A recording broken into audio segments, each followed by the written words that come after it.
আমাদের হায়াত প্রতি সেকেন্ডে সেকেন্ডেই কমে যাচ্ছে। এই দুনিয়াতে আমরা তো এসেছি, কিন্তু আবার নিশ্চিত মৃত্যুবরণ করতে হবে।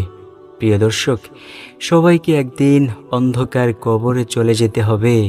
সেই অন্ধকার কবরে যাওয়ার পূর্বে বেশি বেশি নেক আমল করা আমাদের জন্য দায়িত্ব ও কর্তব্য। নবীজি সাল্লাল্লাহু আলাইহি ওয়াসাল্লাম বলেন, ও আমার উম্মতেরা, অন্ধকার কবর একটি ভয়ানক জায়গা।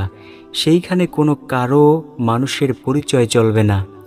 নবীজি তার আদরের মেয়ে ফাতিমা রাদিয়াল্লাহু তাআলা আনহাকে ডেকে ডেকে বললেন, ও ফাতিমা, তুমি নিজেকে নিজে জাহান্নামের আগুন থেকে বাঁচাও। ও ফাতিমা, ওই গহীন কবরে যাইয়া যদি তুমি এই পরিচয় দাও যে আমি নবীজি সাল্লাল্লাহু আলাইহি ওয়াসাল্লামের মেয়ে, এই পরিচয় তোমার কোনো কাজে আসবে না। তোমার শুধু চলবে নেক আমলের পরিচয়। তো প্রিয় দর্শক, আজকের ভিডিওতে আমি সূরাতুল ইখলাসের এমন 5টি সুন্দর আমল সম্পর্কে আলোচনা করব, যেই আমলগুলো যদি আপনি করতে পারেন, ইনশাআল্লাহ তাআলা মৃত্যুর পর আল্লাহ যদি কবুল করে নেয়, হাসতে হাসতে জান্নাতে চলে যেতে পারবেন ইনশাআল্লাহ। প্রিয় দর্শক, আপনি কি জান্নাতে যেতে চান? তাহলে আজকের এই ভিডিওটি সম্পূর্ণ মনোযোগ সহকারে দেখুন। ইনশাআল্লাহ সূরাতুল ইখলাসের 5টি আমল অনেক অনেক অনেক বেশি সুন্দর হবে। তো চলুন একে একে প্রত্যেকটি আমলের সাথে আপনাদেরকে পরিচয় করিয়ে দেই। 1 নাম্বার যেই আমলের কথা বলবো, সেই আমলটি হলো, নবীজি সাল্লাল্লাহু আলাইহি ওয়াসাল্লামের দরবারে একজন ব্যক্তি আইসা বলল, ইয়া রাসূলুল্লাহ, আমার ঘরে অনেক অভাব, আমি অনেক দারিদ্রতায় ভুগছি। ও নবী, আপনি আমাকে এমন একটি আমলের কথা বলুন, যেই আমল করলে আমার দারিদ্রতা দূর হয়ে যাবে এবং টাকা পয়সার মালিক হতে পারবো। নবীজি সাল্লাল্লাহু আলাইহি ওয়াসাল্লাম বলেন, তোমাকে আমি একটি সুন্দর আমলের কথা বলছি, শোনো। তুমি যখনই সুযোগ পাইবে, যখনই ঘরে প্রবেশ করবে, সালাম দিয়ে ঘরে প্রবেশ করিও ও সূরাতুল ইখলাস পাঠ করে ঘরে প্রবেশ করিও। ইনশাআল্লাহ তোমার ঘর থেকে আল্লাহ তাআলার দারিদ্রতাকে চিরতরে দূর করে দেবেন ইনশাআল্লাহ। প্রিয় দর্শক, দুনিয়াতে কেউ চায় না দারিদ্র অবস্থায় থাকতে, সবাই চায় কোটি টাকার মালিক হতে। তাই আমরাও যদি চেয়ে থাকি কোটি টাকার মালিক হতে, আমরা যখনই ঘরে প্রবেশ করব, সালাম দিয়ে ঘরে প্রবেশ করব ও সূরাতুল ইখলাস পাঠ করে ঘরে প্রবেশ করব, ইনশাআল্লাহ তাআলা আল্লাহ আমাদের ঘর থেকে দারিদ্রতাকে দূর করে দেবেন ইনশাআল্লাহ। পারবেন না প্রিয় দর্শক ছোট্ট এই আমলটি করতে? যখনই ঘরে প্রবেশ করবেন, সালাম দিয়ে ঘরে প্রবেশ করবেন ও সূরাতুল ইখলাস পাঠ করে ঘরে প্রবেশ করবেন, ইনশাআল্লাহ আল্লাহ আপনার ঘর থেকে দারিদ্রতাকে দূর করে দেবেন ইনশাআল্লাহ। 2 নাম্বার যেই আমলের কথা বলবো, সেই আমলটিও দামি একটি আমল। নবীজি সাল্লাল্লাহু আলাইহি ওয়াসাল্লামের সামনে কয়েকজন সাহাবে কেরাম বসা ছিল। নবীজি সাল্লাল্লাহু আলাইহি ওয়াসাল্লাম সেই সাহাবীদেরকে ডেকে ডেকে বললেন, ও আমার সাহাবীরা, আমি কি তোমাদেরকে এমন একটি আমলের কথা বলবো না, যেই আমল যদি তোমরা একবার করতে পারো, আল্লাহ রাব্বুল আলামিন তোমাদেরকে 10 পারা কোরআনুল কারীম খতম করার সমান সওয়াব দিবে। যদি তোমরা 2 বার করতে পারো, আল্লাহ তাআলা তোমাদেরকে 20 পারা কোরআনুল কারীম খতম করার সমান সওয়াব দিবে।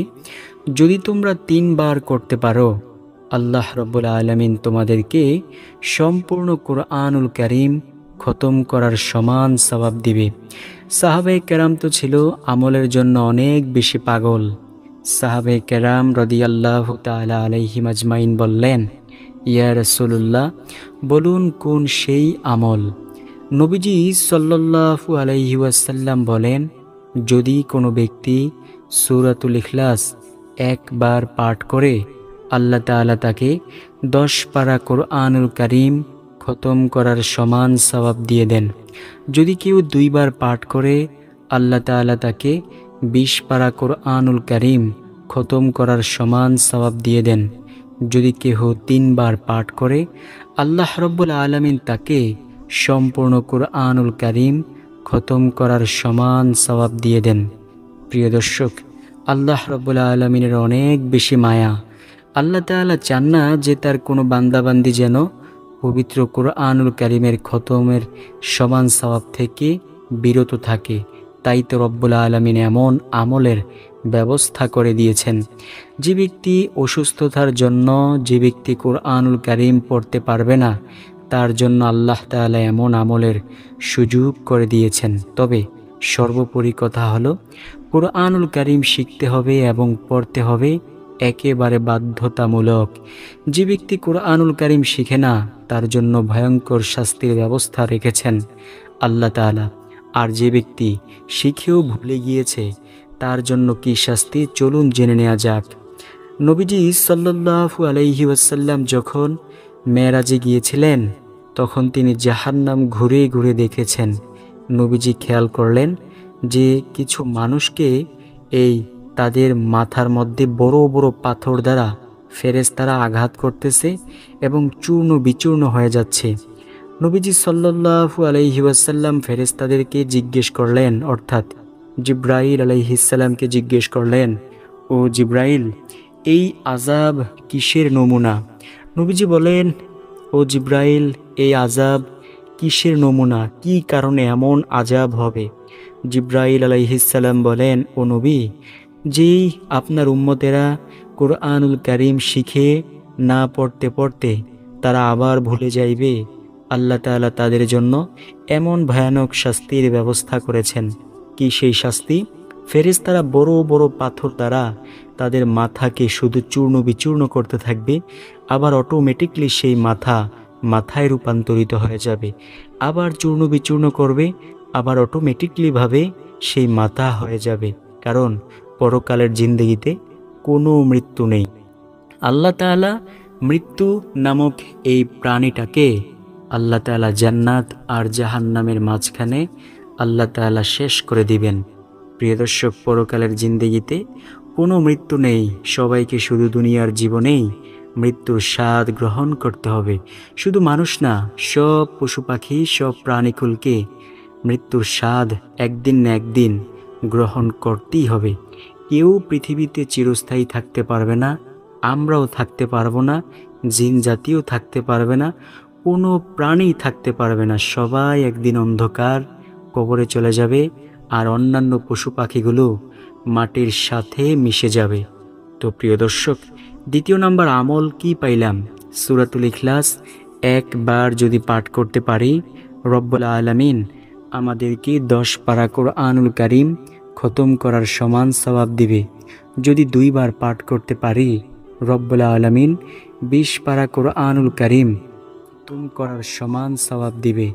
যদি 3 বার পাঠ করতে পারি, রব্বুল আলামিন সম্পূর্ণ কোরআনুল কারীম খতম করার সমান সওয়াব দিয়ে দিবেন।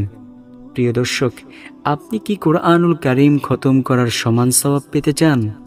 তাহলে ইনশাআল্লাহ এই আমল অবশ্যই অবশ্যই অবশ্যই করবেন ইনশাআল্লাহ। তৃতীয় নাম্বার যেই আমলের কথা বলবো, সেই আমলটি অনেক বেশি দামি। নবীজি সাল্লাল্লাহু আলাইহি ওয়াসাল্লাম একজন সাহাবীকে যুদ্ধের ময়দানে নামাজের ইমামতি করার দায়িত্ব দিলেন।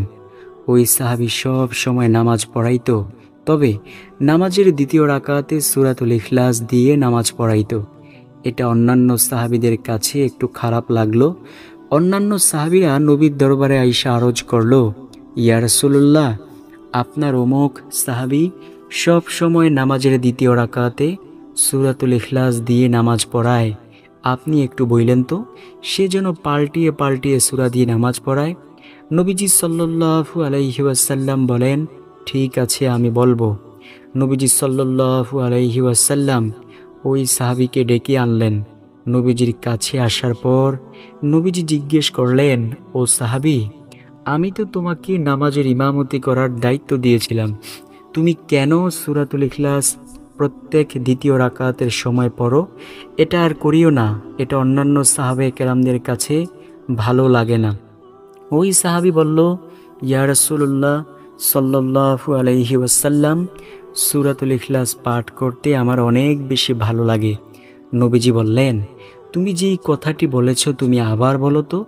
ওই সাহাবী বলল, ইয়া রাসূলুল্লাহ, আল্লাহ তাআলার শপথ, আমি যেই কথাটি বলেছি এটা আমি অন্তর থেকে বলেছি, আর সেই কথাটি হলো সূরাতুল ইখলাস আমি অন্তর থেকে ভালোবেসে এটা তিলাওয়াত করি।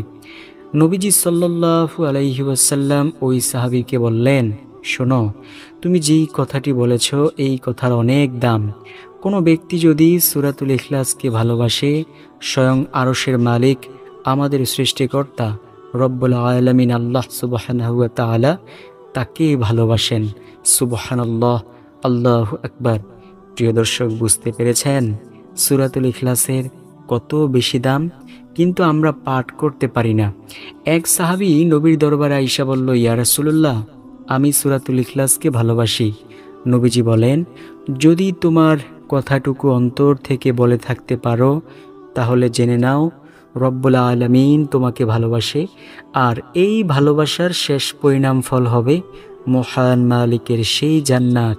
সুবহানাল্লাহ, আল্লাহু আকবার। যেই জান্নাতের ওয়াদা আল্লাহ তাআলা নিজে করেছেন। রব্বুল আলামিন আপনাকে জান্নাত দান করবেন। কত দামি সেই জান্নাত জানেন? নবীজি বলেছেন, আমি আমার উম্মতের জন্য আল্লাহ তাআলা যেই জান্নাত বানিয়েছে সেই জান্নাতকে দেখেছি। আমাদের জন্য যেই জান্নাত বানাইছে সেই জান্নাত নবীজি দেখেছেন। আপনি প্রশ্ন করতে পারেন, নবীর জন্য কি বানায় নাই? অবশ্যই নবীর জন্য বানিয়েছে, কারণ এই পৃথিবীতে আল্লাহ তাআলা যত বান্দাবান্দি সৃষ্টি করেছেন সবার জন্যই জান্নাতে একটি করে ঘর বানিয়েছেন। তো নবীজি জিজ্ঞেস করলেন, ও আল্লাহ, এই যে আপনি সবার জন্যই ঘর বানিয়েছেন, তো আপনি কি বেঈমান জাতিদের জন্য ঘর বানিয়েছেন? আল্লাহ তাআলা বলেন, হ্যাঁ, আমি সবার জন্য জান্নাতে ঘর বানিয়েছি। নবীজি সাল্লাল্লাহু আলাইহি ওয়াসাল্লাম বলেন, তাহলে ফেরাউন, নমরুদ, সাদ্দাদ, হামান, আবু জাহেল, উতবা, সাইবা কেউই তো জান্নাত পাবে না, এবং হিন্দু, বৌদ্ধ, খ্রিস্টান তারা তো জান্নাতে ঘ্রাণও পাবে না। তো আপনি সেই জান্নাতগুলোকে কি করবেন? আপনি কি এগুলোকে বেহুদা ফেলে রাখবেন? আল্লাহ তাআলা বলেন, না, আমি এগুলোকে ফেলে রাখব না। আমার যে বান্দাবান্দি নেক আমল বেশি বেশি পরিমাণে করবে, মূল ডিউটি নামাজ, রোজা, হজ, যাকাত এগুলো পালনের পাশাপাশি তারা যদি বেশি বেশি নফল ইবাদত করে, যে যত বেশি নফল ইবাদত করবে আমি আল্লাহ তাদেরকে বোনাস হিসেবে ওই বেঈমানদের জান্নাতগুলোকে দিয়ে দিব। সুবহানাল্লাহ। প্রিয় দর্শক, বুঝতে পেরেছেন আল্লাহ তাআলার কত বেশি বেশি মায়া? আল্লাহ তাআলা কিন্তু চায় না তার কোনো বান্দাবান্দি যেন জাহান্নামে যায়। নবীজি বলেন, এর মধ্যে সবচেয়ে বড় দলিল হলো যদি কোনো ব্যক্তি মৃত্যুর শিয়রে দাঁড়িয়েও আল্লাহর কাছে বলে, আল্লাহ তুমি আমাকে ক্ষমা করে দাও, আমি আর জীবনেও গুনাহের কাজ করব না, আল্লাহ তাআলার সাথে সাথে তার তওবা কবুল করে নেন এবং তাকে ক্ষমা করে দেন। সুবহানাল্লাহ, আল্লাহু আকবার। অনেকে মনে মনে ভাবতে পারে, তাইলে মৃত্যুর পূর্বেই তাওবা করব, এখন তাওবা করা দরকার কি? নবীজি সাল্লাল্লাহু আলাইহি ওয়াসাল্লাম বলেন, ও আমার উম্মতেরা, কে কোন দিন মারা যায় এটা কেউ বলতে পারে না। প্রিয় দর্শক, তাওবা তো আপনার নসিবে থাকতে হবে। কত মানুষ আছে স্ট্রোক করে মারা যায়, এই মাত্র সে হাঁটলো, কথা বলল, এই মাত্রই সে আবার স্ট্রোক করে ফেলল এবং সে কথা বলার শক্তিটুকু হারিয়ে ফেলল। এখন সে কিভাবে কালিমা পড়বে, কিভাবে তাওবা করবে? আবার এমনও তো হতে পারে বিভিন্ন দুর্ঘটনার কবলে পড়ে মানুষ মারা যায়, গাড়ির মধ্যে নিমিষে একজন মানুষ মৃত্যুবরণ করে, ওই মানুষ কখন সময় পাইবে তাওবা করার? আবার এমনও তো হতে পারে মৃত্যুর পূর্বে আপনার জবান দিয়ে কালিমা আসছে না, তখন কি করবেন প্রিয় দর্শক? তাই তো নবীজি সাল্লাল্লাহু আলাইহি ওয়াসাল্লাম বলেন, সময় থাকতে তাওবা করে ফেলো ও আমার উম্মতেরা, আল্লাহ তোমাদের সব গুনাহগুলোকে ক্ষমা করে দিবেন। তো তৃতীয় নাম্বার আমল গেল কি? নবীজি বলেন, যে ব্যক্তি সূরাতুল ইখলাসকে ভালোবাসে রব্বুল আলামিন তাকে ভালোবাসে। চতুর্থ নাম্বার আমল, নবীজি সাল্লাল্লাহু আলাইহি ওয়াসাল্লাম বলেছেন, ও আমার উম্মতেরা, সূরাতুল ইখলাস যদি কেহ পাঠ করতে পারে 10 বার, কয়বার প্রিয় দর্শক? 10 বার যদি কেউ পাঠ করে আল্লাহ পাক তাকে জান্নাতের একটি মহল দান করবেন। প্রিয় দর্শক, জান্নাত কত বড় হবে আপনি কি জানেন? নবী বলেন, আমার যেই উম্মত সর্বশেষ জান্নাতি হবে, সেই উম্মত যেই জান্নাত পাবে সেই জান্নাতের আয়তন বা পরিধি হবে এই দুনিয়ার মতো এমন 10টা দুনিয়ার সমান। সুবহানাল্লাহ, আল্লাহু আকবার। এইবার বুঝুন, যেই উম্মতে সর্বশেষ জান্নাতি হবে, সবচেয়ে নিম্নমানের জান্নাত পাবে, সেই জান্নাতের আয়তন বা পরিধি যদি এই দুনিয়ার মতো 10টা দুনিয়ার সমান হয়, তাহলে যারা দামি জান্নাত পাবে, জান্নাতুল ফিরদাউস পাবে, তাদের জান্নাত কত বড় হবে প্রিয় দর্শক। তাই তো আমরা বেশি বেশি পরিমাণে সূরাতুল ইখলাস অবশ্যই পাঠ করব ইনশাল্লাহ। সর্বশেষ নাম্বার আমল হলো সূরাতুল ইখলাস দৈনিক 200 বার ওযুর সাথে পাঠ করলে আপনাকে আল্লাহ তাআলা বিশেষ কয়েকটি পুরস্কার দান করবেন। 1 নাম্বার পুরস্কার হলো আল্লাহ রাব্বুল আলামিন রাগের 300 দরজা আল্লাহ বন্ধ করে দিবেন, গোস্বার 300 দরজা আল্লাহ বন্ধ করে দিবেন, রহমতের 300 দরজা আল্লাহ খুলে দিবেন। অর্থাৎ 3য় নাম্বার পুরস্কার, রহমতের 300 দরজা আল্লাহ খুলে দিবেন। আপনার কাছে শুধু রহমত আসতেই থাকবে। প্রিয় দর্শক, রহমত বড় দামি একটি জিনিস। যার অন্তরে রহমত আছে তার দুনিয়াটা অনেক সুখকর। যার অন্তরের মধ্যে রহমত নাই, দুনিয়াতে তার কোনো শান্তি নেই। রহমত শুধুমাত্র আল্লাহ তাআলাই দিয়ে থাকে, অন্য কেউ রহমত দান করার কেউ সামর্থ্য নাই। প্রিয় দর্শক, রহমত আল্লাহ তাআলার পক্ষ থেকেই প্রদত্ত। তাই আমরা যদি রহমত পেতে চাই তাহলে সূরাতুল ইখলাস 200 বার ওযুর সাথে পাঠ করব। 4র্থ নাম্বার যেই পুরস্কার, সেই পুরস্কার হলো রিজিক দেওয়ার জন্য আল্লাহ 300টি দরজা খুলে দিবেন। তখন আপনার কাছে শুধু রিজিক আসতেই থাকবে, আসতেই থাকবে। 5ম নাম্বার পুরস্কার, 2000 রাকাত নফল সালাত আদায়ের সমান সওয়াব দিবেন। সুবহানাল্লাহ। নফল ইবাদতের কত দাম আপনি কি জানেন? হাশরের ময়দানে আল্লাহ তাআলা যখন দেখবে বান্দাবান্দির ফরজ ইবাদতের ঘাটতি আছে, আল্লাহ তখন ফেরেশতাদেরকে বলবেন, তাদের আমল নামার ভিতরে দেখো তো এই নফল ইবাদত আছে কিনা। যদি নফল ইবাদত থাকে, সেই নফল ইবাদতগুলোকে ফরজের সমতুল্য করে ওজনে মাপ দাও। সুবহানাল্লাহ, আল্লাহু আকবার। তারপরের পুরস্কার অর্থাৎ 6ষ্ঠ নাম্বার পুরস্কার, জান্নাতের মধ্যে 70টি মহল দান করবেন। প্রত্যেক মহলে থাকবে 70,000 দরজা করে। সুবহানাল্লাহ। বুঝতে পেরেছেন কেমন দামি এই আমলগুলো? তো জান্নাতটা কত বড় হবে? প্রত্যেকটি মহলে 70,000 দরজা হবে। ওই যে বললাম, নবী বলেন, আমার যেই উম্মত সবচেয়ে শেষে জান্নাত পাবে, সেই উম্মতকে আল্লাহ তাআলা এমন একটি জান্নাত দান করবেন, যেই জান্নাতের আয়তন বা পরিধি হবে এই দুনিয়ার মতো এমন 10টা দুনিয়ার সমান। সুবহানাল্লাহ। তো প্রিয় দর্শক, আসুন আমরা এই 5টি আমল বেশি বেশি পরিমাণে করি। আল্লাহ তাআলা আমাদেরকে সেই তৌফিক দান করুক। আল্লাহ যদি তৌফিক দান করে, দুনিয়াতে সব কিছুই সম্ভব। আল্লাহ যদি তৌফিক না দান করে, দুনিয়াতে কোনো কিছুই সম্ভব না। এই আমল করে আল্লাহর কাছে পরিপূর্ণ হিদায়াত কামনা করব। আল্লাহ যদি হিদায়াত দান করে দেয়, মৃত্যুর পর সাথে সাথে জান্নাত পাবো ইনশাল্লাহ।